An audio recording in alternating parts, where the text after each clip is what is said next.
Hello everyone, welcome to Titan Alumni Talks, a weekly podcast where we talk to alumni about their experiences at Cal State Fullerton. For this week's episode, we have Dr. Susie López-Guerra. She is a Community Relations Director at Santa Ana Unified School District. She received her master's in education from Cal State Fullerton in 2008, and in this week's episode, we're going to ask her about her experiences at Cal State Fullerton, along with her passions for teaching students. Listen to the episodes live on titanradio.org on Mondays and Thursdays at 10 a.m., or you can listen to them on our YouTube channel at CSUF Alumni. Thank you, Susie, for joining us today on our podcast. Thank you for having me. I'm very excited to be part of this. So to begin with, can you tell us a little bit about what you do at Santa Ana? Currently, I'm the Director of Community Relations, so I represent the district internally and externally to support outreach with partners, bridging the gap between the district and the community. I also oversee the practice of family and community engagement, which supports wraparound services that are linked to learning between the staff and the parents as well as the community. Mm-hmm. So where did the spark for education come from, where you felt it was a need on your part to get into this field? I'm going to be very honest with you. Most of my cousins were all first generation, and most of my cousins are educators, and I never thought I was going to go into education. I actually landed in education in the late 90s during NCLB, and I was going to do that in the meantime while my husband was doing his MBA, and I was ultimately going to go to law school.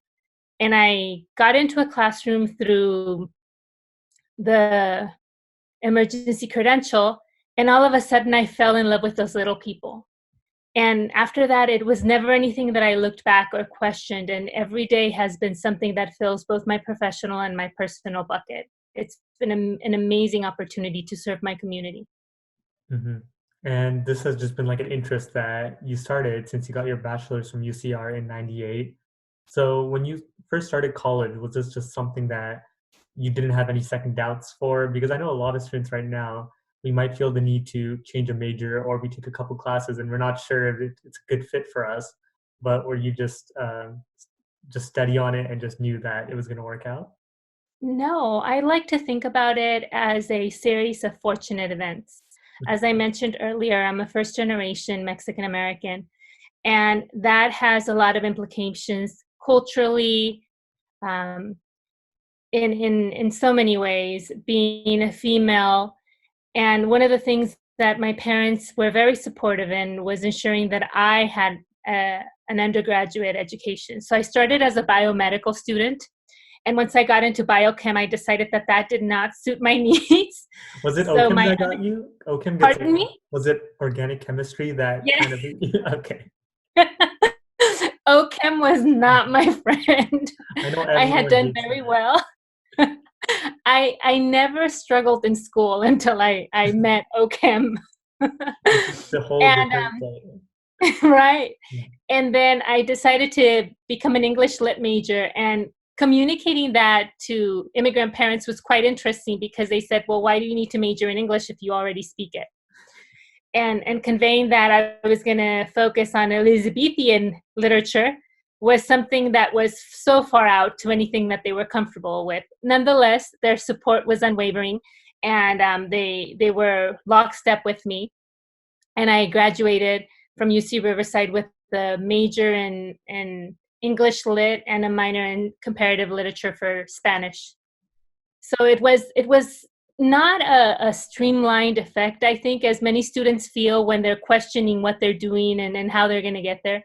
To me, it's about the process so much more, because through it is when you discover what feeds your soul and what guides and feeds what you want to do. So it's no longer just a label or a dream or a concept, but it's very much part of who you are. I see. And it's really good that you had a good support system at home, that even when you decided to change your major, because I know as a student with immigrant parents, it's kind of hard to tell them that you're going to change your major, especially when they say, oh, biochem, it must be amazing, it must be fun. And then you come back home and you say, maybe it's not for me. Then it's a little difficult for them to try and swallow down. But it's really nice that they were there for you. And a lot of students at Cal State Fullerton are first gen. So I'm sure a lot of people can relate to that experience where maybe they want to change majors, or maybe they're in a major already that their parents don't approve of, and they're kind of struggling with that. And I mean, I have to be very honest. They were very supportive, but the unwavering ask or demand, depending on which way you see it, was that I get an undergraduate degree. So that was they were eliminating barriers as long as I understood that that was the expectation. So As long yes, as the they end were goal is met. flexible. Yes, yes, The ends justify the means, and right. that's good that that was there and that was available at that point. Mhm. So, since you did get your master's quite a few years after you got your bachelor's, 10 years to be exact, what sparked that interest of maybe I should go back and get a master's? So as I mentioned earlier, I had a lot of forks in the road of getting to where I am now. And part of it was that I was not going to stay in education. I actually took the LSAT and took I was on my way to attending one particular local school for a law degree. But it was that love for the children that kept on asking, helping me say one more year, and then okay, I'll wait another year. And 1 year turned into two, turned into three, and then I have, as I told you earlier, I have a 15-year-old. So then I had my daughter, and then I thought, which one will give me a better work-life balance while filling that gap of serving the community that helped me grow? And education by far was it. Cal State Fullerton had always been part of what I knew, what I understood. And the process to attending the university and my whole experience while there was such a positive one that I would say it cemented the fact that education was going to be my route. Because I've spoken to a lot of alumni who originally planned to take the LSAT and become a lawyer, but it is a difficult road. It's not as easy as it might seem. I'll just take the exam, and then once you pass, you'll be good. You'll be good to go. But it is pretty difficult, and especially if you did have a kid at that time, making that balance of studying all that time and just Mhm. trying to get the balance of school back in, it doesn't seem it would have been It easy. was not feasible. Mhm. So even after that, you decided to get your PhD a couple years later. So what sparked that interest of let me continue my education and let me just go for the top, because the PhD could not have been easy. um, I, I must be very clear in stating that I am a geek or a nerd at heart, and if I could be in academia my entire life, that's where I would live and thrive. So I need to make that very clear. I'm the child whose parents would have to turn off the lights and take the books away. If not, I would not stop reading.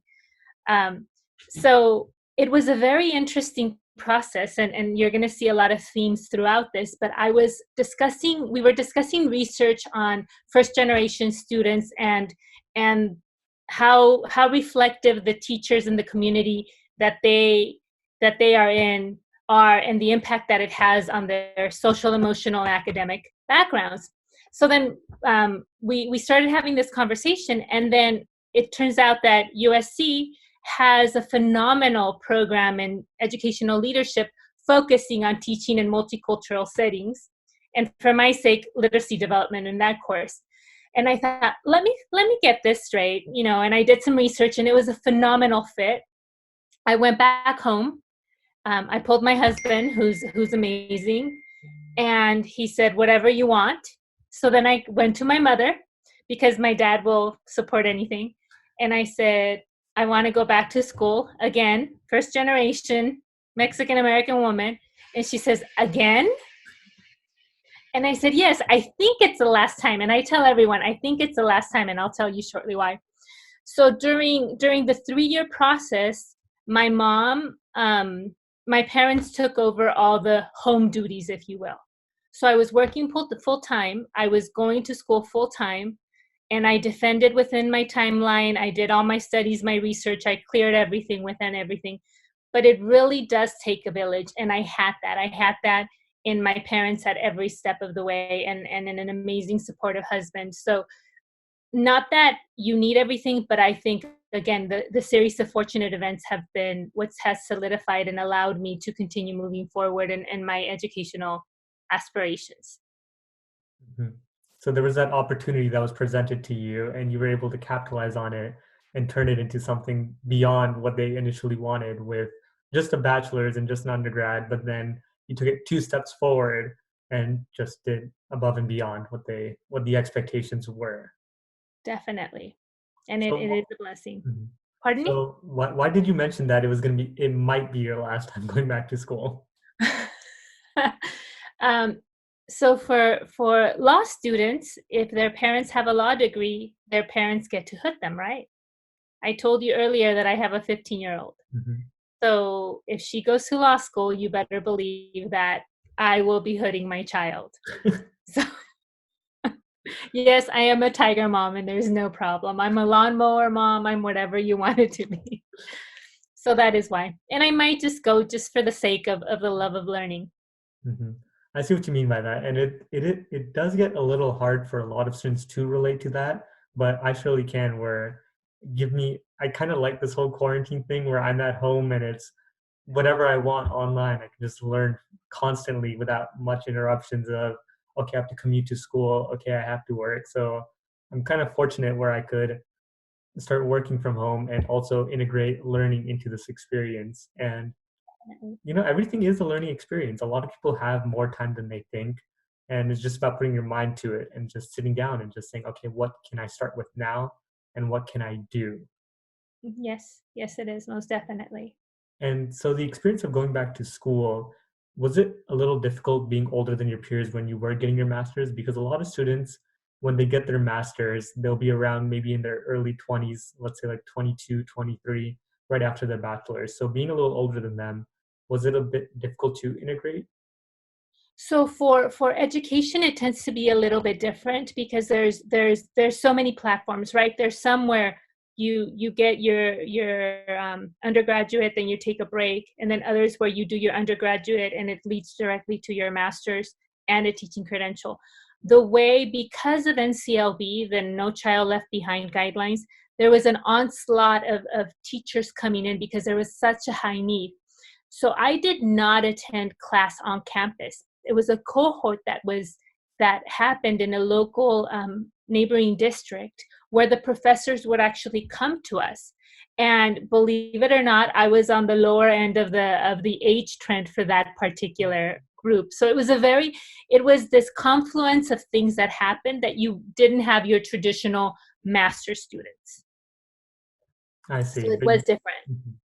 But you did have like a good group of people around you who were in the same boat where they were out of school for a bit and they came back because of this opportunity that came with the No Child Left Behind Act. It was phenomenal, actually, because what you had was a lot of master teachers. So you had teachers who had been doing it for a while and who were considering jumping on to the administrative role or jumping up to the opportunity of having district roles, and that requires the masters in it.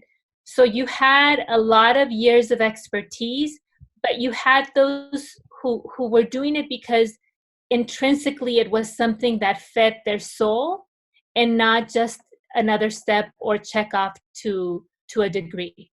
So there was a lot, not only was there a lot of focus, and it was a cohort that was 2.5 years, but it was also very powerful in that the richness of experiences that came with that allowed for that entire journey to be so much more fruitful. Mhm.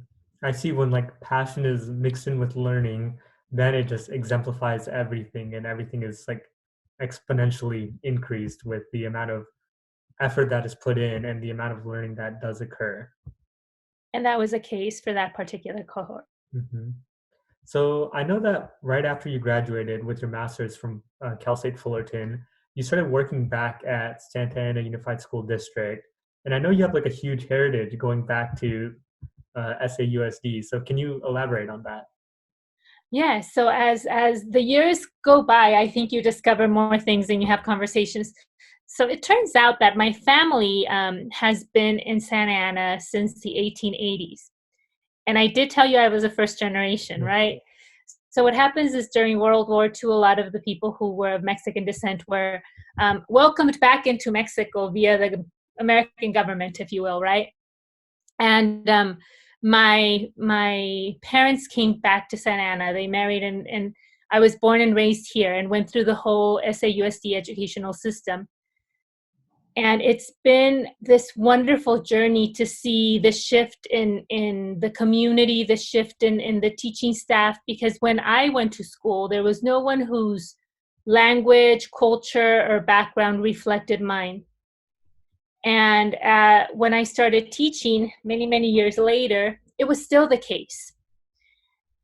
As I've been in the district for over 20 years now, I can tell you that the faces that our children see are reflective in the teachers that are teaching them. And not that that necessarily has to be the case, because I think you can get cultural relevance, cultural reflectiveness, and responsiveness and respectfulness, regardless of what your cultural background is.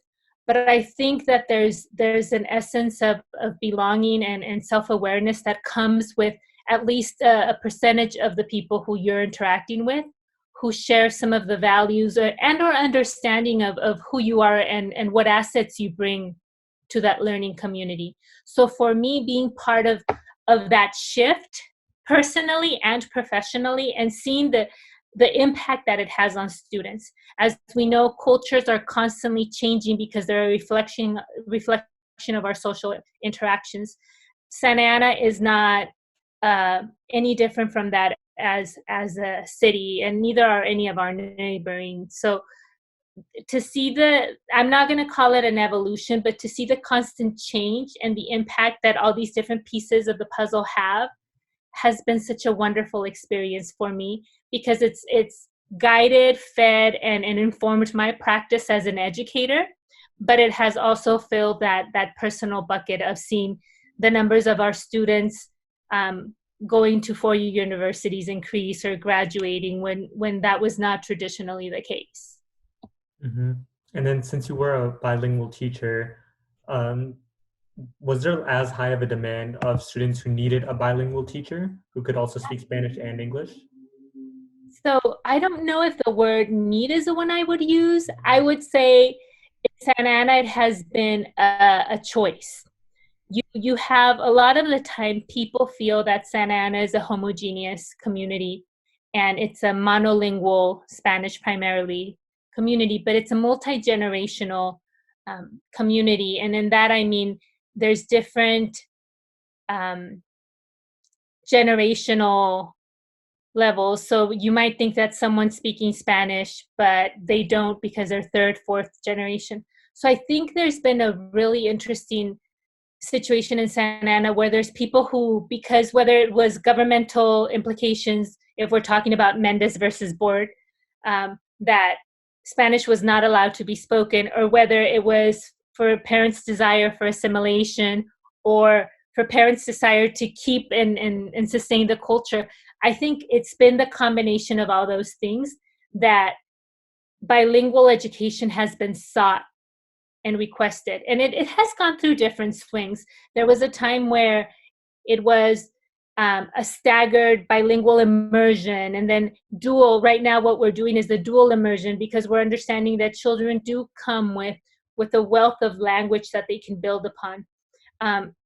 It was very interesting to me because I told you I'm minored in world literature in Spanish, but I had not taken any classes in pedagogy. And so I did not understand how to teach in Spanish. And mine was just as much of a discovery and a learning opportunity than that was of the students. And it was kind of very similar to the conversation we were having earlier, where you were saying that you have the opportunity, given the quarantine situation, to go and learn at your own pace. That's what I had to do for myself. And it allowed me to reconnect with my background, bring in pieces of my upbringing, and really, really celebrate what children were bringing in with them. Mm-hmm. Because when it was Brown versus Board of Education, I read that even though the schools were desegregated, the teaching wasn't. And a big issue for a lot of the students at that time was the students' faces didn't what's the word for it? It didn't reflect on the teachers' faces that they saw at school, and it made it a little difficult for the students to connect with with their teachers and with the learning environment. And kind of how you're saying it too, it also says the same thing with Hispanic students and Hispanic teachers becoming more prominent in the district after 20 years from when you first started till now. Yes. And I mean, and there's been vast changes. I'll give you my first day as a teacher, and I don't know how you feel about this one. So here it goes. I walked into the break room and we had the white teachers in one table. We had the instructional assistants who were highly educated former teachers in different places in Latin America. And then you had an empty table in the middle. And I remember I walked in and I thought, oh my goodness, where do I sit? And I decided to sit in the middle until I could not sit at one or the other. And that's been part of my journey. I've been straddling both cultures since I was born, both languages, and I have no problem. I often say that I'm bilingual, biculturate, and biliterate, and if anyone needs an explanation, I do that. Or when they say how I identify, I'm Mexican American, and I can tell you why. So I think that spoke to that particular experience. And in Santa Ana, so much more than Brown versus the Board of Education, we had Westminster versus the Board of Education, which was the base for Brown versus the Board of Education. And a lot of that family, a lot of those feelings were still part of the culture of the essence of the city, and in really impacted the way people engaged. And it's still a very, very interesting conversation to be had, and experience to see when those opportunities arise. It seems a lot of students nowadays, especially how diverse Cal State Fullerton is, it's a little difficult treading that line of what side do you belong on? But in reality, you belong to both, and you're in the middle of that. So it's hard for some students to identify with where they should, or like quote unquote should belong, because they're part of both. It's not that they have to be lumped into one or the other when it's a beautiful mix of both.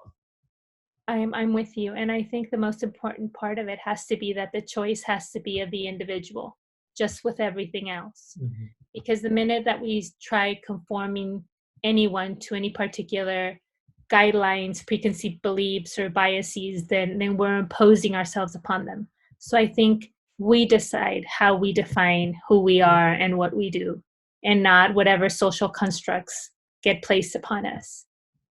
Even within Mexican American.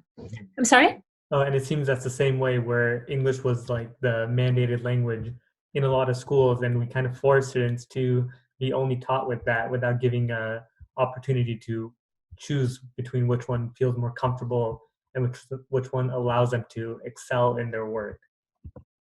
Definitely. And not only that, and there's countless research to support the positive impact that being multilingual has on the students' academic development, but it's also, again, social constructs that pose those limits on students. And I think we're not fully there, but I think as we continue to learn and reflect on past experiences, we continue to allow students to, or individuals to develop their own identity. Because there is an asset brought forth when you allow the individual to shine. Mm-hmm.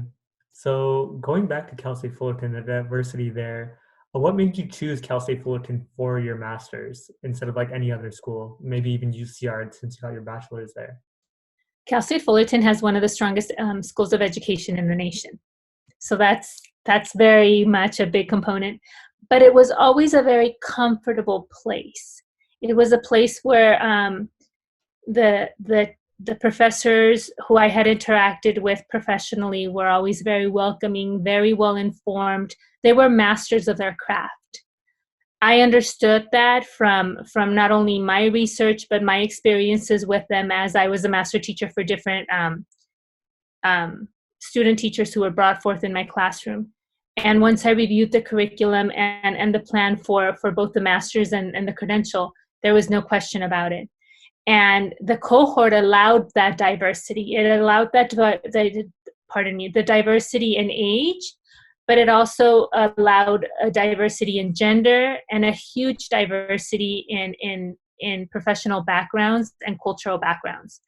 It was about 30 of us, and it was just to see the beautiful reflection of our country's melting pot, but with each one of the flavors still being intact and bringing forth a layer to the interactions was great, especially during discussions. Hmm. So what do you think sets Cal State Fullerton apart, or maybe even Cal State Fullerton students apart from the other schools you went to, like UCR or USC? My experience at Cal State Fullerton was a very personable one. From getting a call versus a letter or a text or an email that I was admitted, I got a call from the dean of admissions, the interactions that I had with the professors, being able to go back to them when I decided to get my doctorate, and having the opportunity to ask them for letters of recommendation, and then being able to speak to the type of person I was and the student who I was and the impact that I was having through my educational journey. That was extremely powerful for me. Having the opportunity to be in a cohort with people who I was able to learn from and grow with was extremely powerful for me, because I wanted to be in a classroom or in a setting where I was with peers, where I would be growing, and not where I would be the one teaching or guiding the discourse given my experience. And they were able to provide that setting. I think for the students, and now I'm going to speak as an educator with the type of students who I'm very proud to see attend Cal State Fullerton. I think it's a place where they feel welcomed and comfortable, but still have the sense of self and awareness, and be able to choose their own path. I've actually hired a few Cal State Fullerton alums, and I'm very happy to see that it's this really good balance between self-awareness and agency, but deep knowledge in their areas of study. I see. Yeah, I noticed that a lot where the students that go here, they're very driven. When they set their mind to something, they really do want to get it done. And especially in my classes, I see some of these students and they're already ahead of the learning curve. They walk in with so much knowledge because they just, when they're passionate about something, they just take it with them all the way through the Yes. university. And another question I wanted to ask was, your goals and aspirations when you were in college, during your different times. How has it felt, what your next steps were and what students should like think? Because a lot of students right now, we're a little confused or a little worried when we come to our third or fourth year and we're kind of stuck on not knowing where we should head on. I think that that's just part of human nature, I must tell you. We feel we need to know, and society has told us that we're majoring at 19 at something, and we have to have our mind set up. I think my biggest advice to anyone who's in their third or fourth year, or even starting undergrad, is just get an undergrad in something that speaks to you, and then get out there and have some experiences, because it has to be the combination of both things. If you just focus on the academics, which, hello, look at my background, right? But if you don't couple that with passion and with experiences, then I think you're cheating yourself, and you're really limiting your reach. I would say finish your undergrad. And that's even with my staff, that's what I always say. I have them in different parts, right? Some of them have completed masters, others are in the process of transferring over to a 4-year. Get it done. Get that under your belt, because then you will have a leg to stand on. And then at that point, it's your choice. I think one of the things that we often struggle is allowing people to make those choices for us. By trying to say, I'm going to do this and the other, it allows us to have a long range plan, but understand that those are fluid plans. And I think one thing that we have to all be aware of is life has all these different impacts we're living them right now, right? No one. I mean, if someone would have asked me 7 weeks ago, would I be working from home doing Zooms every day for 10 hours? I would say, no, what are you talking about? Even a week before we left from school, my daughter's like, are we going to close schools? And I said, no, there's no way we're doing this. And there we have it. So to me, my advice is go for it. Try it. Give yourself the opportunity to feel it, to experience it, because then it is your call. It is your choice. Because there's something that experience can give you that just learning in a classroom can never get you. It's the same way if I watched a tutorial on how to draw shapes and sizes or shapes and colors and shading in 3D, I can never do it if I have no practice. I need to get forth, pick up a pencil and work on something before I can actually do something proper and have that experience under my belt where I can find out if it is good for me or if it's something that I should put down. Yes. So right now we're going to go on a commercial break, and then when we come back, we're going to ask you some quick fire questions that we have ready for you. So let's talk about some quick fire questions. So the first one I want to listen or talk about is your music listening preferences. Let's see, Apple Music or Spotify? Spotify. Spotify, just like diehard Spotify? Yes. But do you have an iPhone? Why? Wait, why? Why is that? Because my husband is a big music fanatic, so he has everything beautifully cataloged. Oh, and like playlists of his own. Yes. And then he just shares them with you, and then you just listen to them too. Or I'll say, you know what? I feel like listening to 80s pop or freestyle, which is language you obviously don't understand, or oldies. And all of a sudden I'll have someone sharing this beautiful file with me. What's your favorite music genre? Oh, that's a complicated one. I think it depends what I feel like. I like easy listening, and that spans any generation. I like something that has a melody and is soft, and it doesn't matter who's singing it or you know, if it's a rap but it has a lot more melody, then I like it.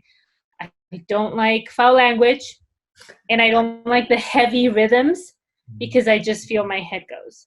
So I could be listening to one of Lady Gaga's ballads, or I can be listening to a symphony, or I could be listening to some Spanish pop, as long as it's mellow. I think that's the key. So is it dogs or cats? Dogs if I have to. What do you mean if I have to? Oh, you don't like either of them? No. Oh no, that's the first one. That's the first you don't like either of them. Tell me why. Why don't you like either of them? Because and the joke that I always have is that I have a hard enough time living with humans, so I won't welcome any other living creatures. But they're messy. Even if the cleanest dog, it sheds. You have to have their water, their food. It tends to spill in places. I know. I work too much. I don't want to come back and have to pick up after something. What about a cat? A cat takes care of itself. No, they're not loving. No. So the next question, what is your favorite book? Oh, God. What is my favorite book? Well, let's start with like the book genre. I told you I was an English lit major. Mm-hmm. So there's different things, and I think I have to qualify this answer. I like reading nonsensical, meaningless, love romantic books because they don't require me to think, so they're good for me to escape my brain. But then right now I'm reading How Women Rise, and I just got through reading Personal and Authentic, and Love Warrior, and I'm a very big proponent of just like understanding how your brain works and understanding what your role is as a human being. So lean in is one of my mantras. So that gives you kind of where I am. Mm-hmm. Have you read Crazy Rich Asians? Excuse me? Crazy Rich Asians. Have you read that series? Oh, yes. It's so much better than the movie. I know. Yes. The books are really nice, and I would recommend them to anyone. They just got me back into reading after the whole high school hiatus of not reading too much. I started with Crazy Rich Asians, and that was fantastic. It's super fun. Yes, I have to agree with you. So another question I wanted to ask is, what was your favorite? What are your thoughts on math? Do you like math? I love math. Oh, you're a math. What's your favorite subject in math? Is it algebra, calculus, trig? But here I need to, again, I qualify things, right? I loved math growing up. I Oh, genuinely loved it, and I had phenomenal teachers. And I did very well through high school in algebra 1, algebra 2. But now if you ask me to teach my daughter, it's not happening. My husband takes over that. I do all the English and science and biology and anything in the humanities, and then he'll take math. I So see. I love it, but when we come to teaching, it doesn't work well between she and I. I see. So let's talk a little bit about in 2017, you received an award. It was for the Hispanic Woman of the Year for Orange County. So tell me a little bit about that. Um, I received many awards, and it's not a boastful thing. I think it's more of a humbling realization that I have the privilege and the opportunity to serve the community that helped develop the person that I am today, and I get to be recognized for doing the work that I love. So although it is a huge honor to be recognized, I'm always humbled by it because I don't feel that I'm any different than any other person. But I do understand the responsibility that comes with that honor, and the importance that it has for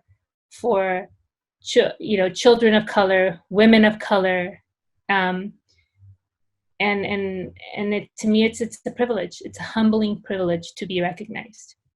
Mhm.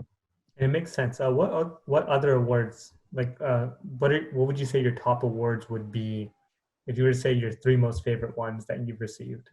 Oh, you're gonna get me in trouble. Oh, because if you Uh, don't say the other ones, then people are gonna they're gonna exactly. question it.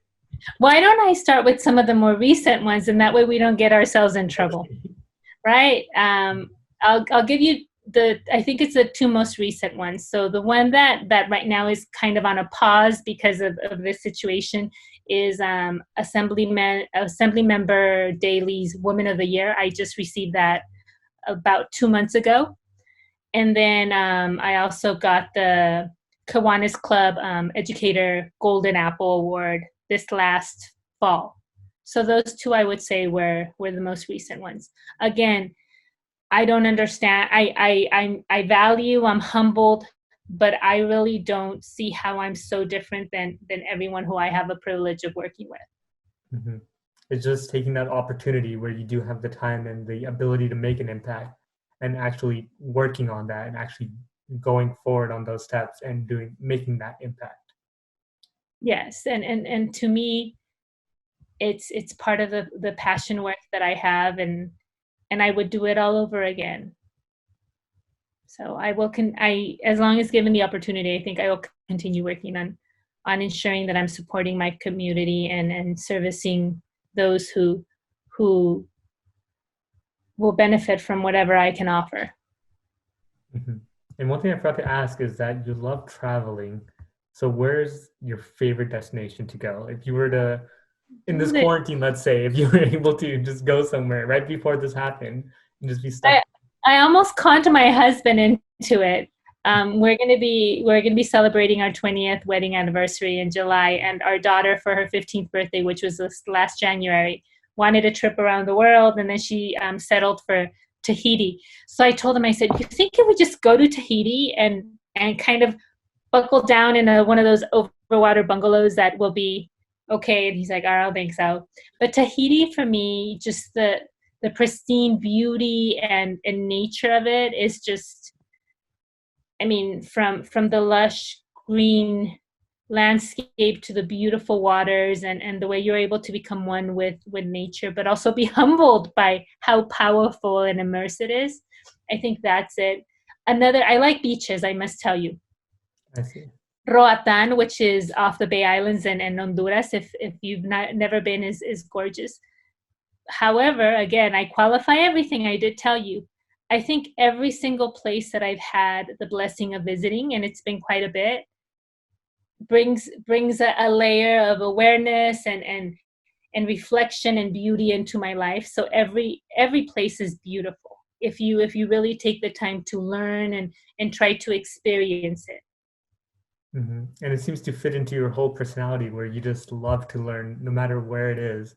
And you just like to pick up on all the small things that come and just try and make it into a learning experiences where a lot of people would rather brush it off. But if you just take a step back and just think about it, then there's a lot that can be done just by thinking about things and learning from them. Oh yes, everything from the food to the culture to the history. I mean, it is so powerful. And I think for our daughter, my husband and I didn't have those opportunities growing up, but for her, it's allowed her to have such a deep sensitivity and empathy towards the world that I think is something that we need in today's not the COVID world, but just in today's world. I think it allows us that ability to connect with others and to really be respectful and value what they bring to conversations. And I think that has allowed that for her. I see. So your daughter is like, you're just setting her up to be well aware of the world around her and how to take everything in and just be aware of everything that comes around with that.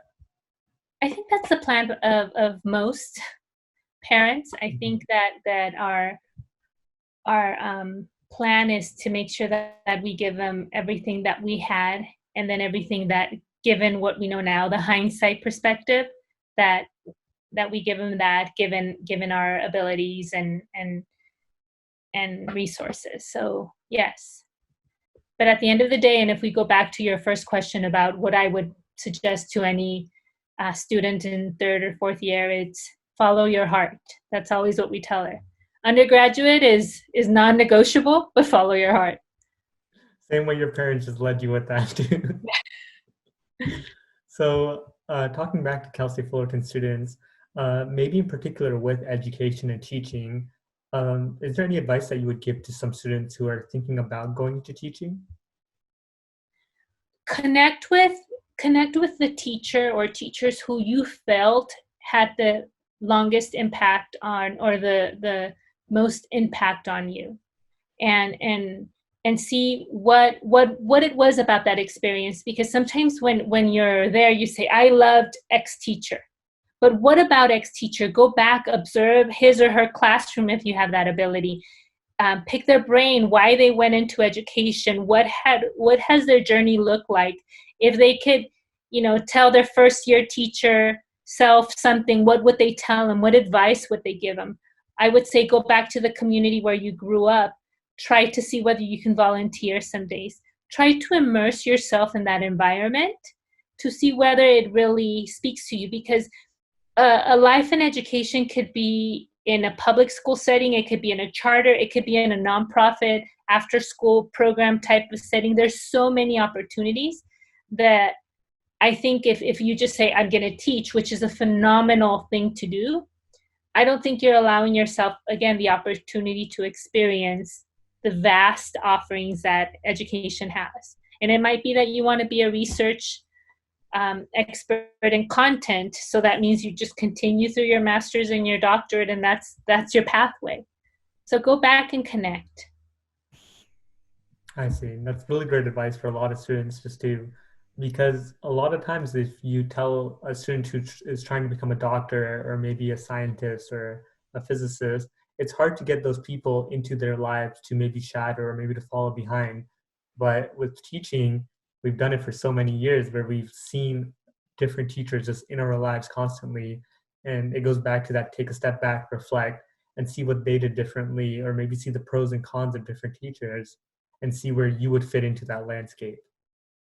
Yes, and it doesn't have to be limited to education. Let's say, like you're saying, I might not know a doctor. Reach out to different institutions, be it through the university or medical, or if it's a law firm. Reach out to people. The worst thing that can happen to you is that someone says no, and you're in the same place you were at the beginning. it never hurts to ask. Mhm. So another part I want to touch on is advice that you would give to maybe your former self. Like maybe you could go back a couple of years and just tell yourself, hey, maybe you should have taken this class or maybe done this just a little differently. What would those things be? I think in my undergraduate, what I would have told my undergraduate self is that it was okay not to know everything, because my type A personality forced me to always be so focused on the end result, which was getting the best grades, that sometimes that didn't allow me um, to experience it. In my master's, I think I was more focused again on finishing it than learning from my peers. I did, but if I were to tell myself anything, it's that. Connect with them, stay in contact with them, visit them, not for social reasons only, but to see what I could learn from them. So I think for me, it would have been more, how can I best learn and improve my experience through the engagement that I can have with my peers? And I think through my doctoral studies, I was pretty much on cue. I knew where I was going. I was a little bit older, and I had a few years of my career under me. So that one, I have to tell you that if I had to do it all over again, I would do it, because it was just such a positive experience all around. Hmm. And to end it off, I would like to know, what does success mean to you and how has that changed over the years? Success means self-fulfillment. And that is a constantly changing definition. When I was younger, it was being able to be home at an earlier time and the flexibility of limited hours so that I can travel more. As I've matured, I think it's that sense of serving the community that developed the person that I am today, and being able to be a voice for my community, a reflection and a model of sorts for youth, to see that I am not an anomaly. I'm part of the thread that makes up the person that they are as well. So success to me, and it's so multifaceted, because success as a professional is very different than that as a woman, that is a mother, that is a wife, that is a daughter. And to me, each one of those successes is constantly changing, but it's just as important to ensure that I have the complete definition of success, which is my true happiness. Mhm. So it's just finding that in whatever way you can. And it's also the advice that you're kind of giving to your daughter and your students, where do whatever you want as long as as long as you get the undergrad. Then it doesn't matter what you go to, as long as it makes you happy. Yes. Happiness leads to good productivity, whichever it might be. And Mhm. sometimes it's not by the definitions or standards of others, but as long as it's through your beat. Mhm. So thank you, Susie, for joining us today and for giving us all of these insights and advice. And if students do want to contact you, is there like the best way to reach out to you? Are you available through any sorts of means? Of course I am. I have different social media platforms, and they can just reach out and look for Susie López-Guerra, and I'll be more than happy. Or they can reach out to me through my professional email, and it's probably, if they need a direct contact, it's susie.lopezguerra at sausd, susie.lopezguerra at sausd.us. And I look forward to hearing from anyone who has any questions or would like to come visit and see what community relations is for SAUSC. Mhm. Because there are a lot of students who are trying to get into this field, and I know for a lot of education or some majors in that field, they're requiring internships or a lot of contact with people in that field, just so they get that prior experience before going into the workforce. I'll be more than happy to connect with everyone. This week's episode and all future episodes will be uploaded to titanradio.org at 10 a.m. on Mondays and Thursdays, and you can also listen to them at our YouTube channel at CSUF Alumni.